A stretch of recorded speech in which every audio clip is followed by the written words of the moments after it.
ಗೀತಾ ಮಹಾತ್ಮೆ.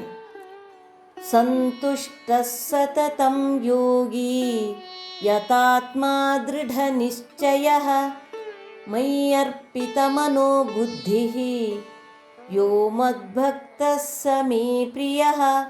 ಸದಾ ಸಂತುಷ್ಟನು, ಯೋಗಿಯು, ಆತ್ಮ ಸಂಯಮಿಯು, ದೃಢ ನಿಶ್ಚಯ ಉಳ್ಳವನು ಮತ್ತು ತನ್ನ ಮನಸ್ಸು ಬುದ್ಧಿಗಳನ್ನು ನನಗೆ ಅರ್ಪಿಸಿದವನು ನನಗೆ ಅತ್ಯಂತ ಪ್ರಿಯನಾಗಿದ್ದಾನೆ.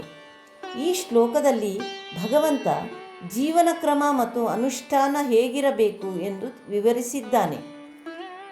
ಸಂತುಷ್ಟಃ ಸತತಂ ಯೋಗಿ ಯತಾತ್ಮಾ ದೃಢ ನಿಶ್ಚಯ ಎಂದರೆ ಯಾವುದೇ ಒಬ್ಬ ಮನುಷ್ಯ ಹಾಯಾಗಿರಬೇಕಾದರೆ ಇರಬೇಕಾದ ಚಿತ್ತವೃತ್ತಿ ಅಂದರೆ ಅತೃಪ್ತಿ ಇಲ್ಲದೆ ಇರುವುದು.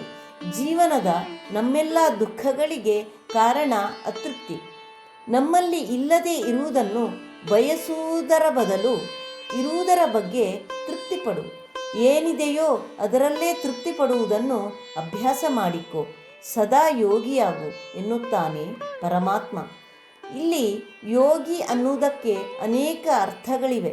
ಮನಸ್ಸನ್ನು ಏಕಾಗ್ರಗೊಳಿಸಲು ಮಾಡಬೇಕಾದ ಪ್ರಕ್ರಿಯೆ ಯೋಗ. ಮರ್ಕಟದಂತೆ ಹರಿದಾಡುವ ನಮ್ಮ ಮನಸ್ಸನ್ನು ಹಿಡಿದು ನಿಲ್ಲಿಸುವುದು ಗಾಳಿಯನ್ನು ಹಿಡಿದು ನಿಲ್ಲಿಸಿದಂತೆ.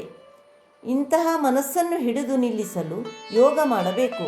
ಪ್ರಾಣಾಯಾಮದ ಮೂಲಕ ಮನಸ್ಸಿನ ಒಳಗಿನ ಚಿಂತನೆಯನ್ನು ಜಾಗೃತಗೊಳಿಸುವುದು, ಸ್ವಚ್ಛ ಮನಸ್ಸಿನಲ್ಲಿ ಭಗವಂತನನ್ನು ಕೂರಿಸುವುದೇ ಯೋಗ.